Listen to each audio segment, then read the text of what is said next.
দর্শক বিরতির পর ফলো আপে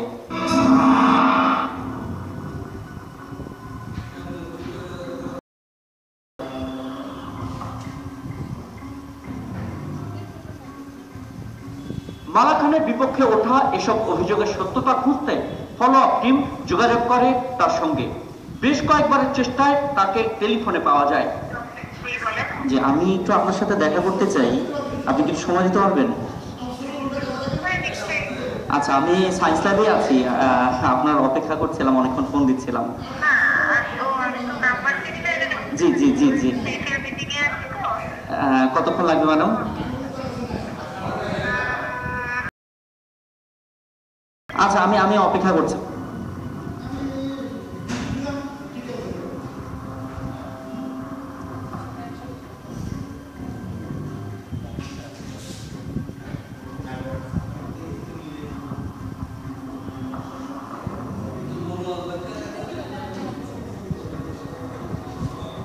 তারপর ঘন্টার পর ঘন্টা কেটে যায়। মালা খান একটু পর করতে করতে এক পর্যায়ে জানান সচিব মহোদয় তাকে কথা বলতে নিষেধ করেছেন।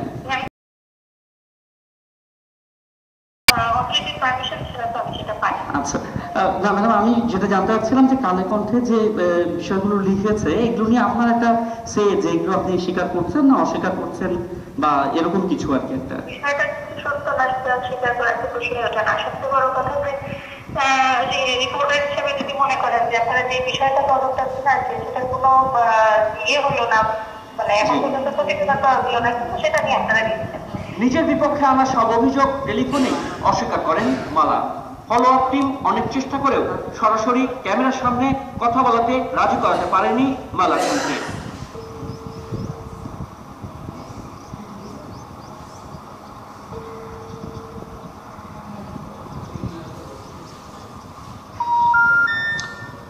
দর্শক কয়েকবার কথা বলবে বলে কথা দিলেও শেষ পর্যন্ত আমাদের সাথে কথা বলেননি ডক্টর মালা খান নামে যিনি এখানে কাজ করছেন। মালা খানের বিপক্ষে জালিয়াতির অভিযোগ প্রথম প্রকাশিত হয় কয়েকটি অনলাইন ও দৈনিক পত্রিকায়।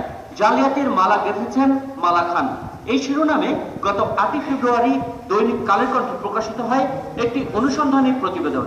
এর প্রতিবেদক হায়দার আলী এটি নিউজকে জানান কয়েকবার টেলিফোনে মালা খান তার সনদপত্র দেখানোর ওয়াদা করলেও শেষ পর্যন্ত কথা রাখেননি।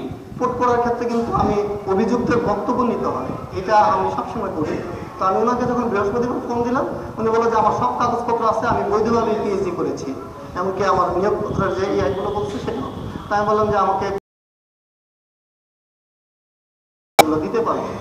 আমি শনিবার পর্যন্ত ওয়েট করলাম, শনিবারে ফোন দিলাম, সে বললো যে আমি অসুস্থ, আমি আপনাকে দিতে পারছি না। বিজ্ঞানীরা এরা বলতেছে আমরা একটু নিরীহ করে আমরা গবেষণা নিয়ে ব্যস্ত থাকি, কিন্তু আমার মেয়ের বয়সী, আমার বাচ্চার বয়সী একটা মেয়ে আমাদের বস হয়ে যাবে, এমনকি ভুয়া ডিগ্রি নিয়ে, এইটা আমরা মেনে নিতে পারি না। এখন খুব তীব্র ক্ষোভ সেখানে বিরাজ করতেছে, তারা মানববন্ধন করতেছে, তারা চেয়ারম্যানের বিদ্যালয়ে ঘেরাও করতেছে, কিন্তু কাউকে পাত্তা দিচ্ছে না। মানে এই এটার পিছনে এই মালা খানকে কারা সহযোগিতা করতেছে সেটা হলো বিসিএসসির চেয়ারম্যান, তার বিসিএসসির কিছু লোক, মন্ত্রণালয়ের একজন সাবেক বিএনপির মন্ত্রী ছিলেন।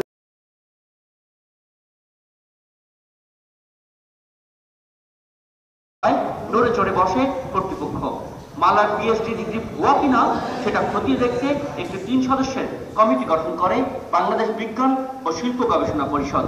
জারি করা বিজ্ঞপ্তিতে বলা হয় তদন্ত কমিটি 10 দিনের মধ্যে প্রতিবেদন দাখিল করবে। যাচাই বাছাই কমিটি বাতিল করার পরেও মালা খান কিভাবে মুখ্য বৈজ্ঞানিক কর্মকর্তা পদে পরীক্ষায় অংশ নেবার অনুমতি পেল সে বিষয়ে মুখ খুলতে নারাজ বিসিএসআইআর এর চেয়ারম্যান। ফলো আপ টিমকে তিনি জানান ওই নিয়োগ প্রক্রিয়া সাময়িকভাবে স্থগিত করা হয়েছে।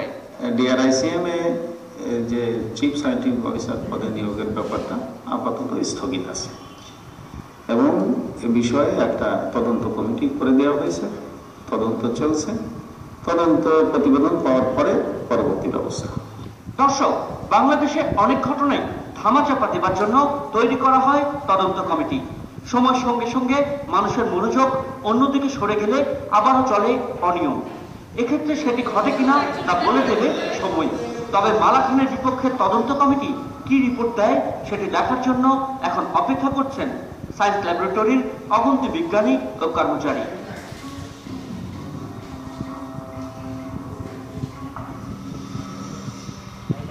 দর্শক, ফলো আপের আজকের পর্ব শেষ করবো এখানেই। আবারও দেখা হবে আগামীতে।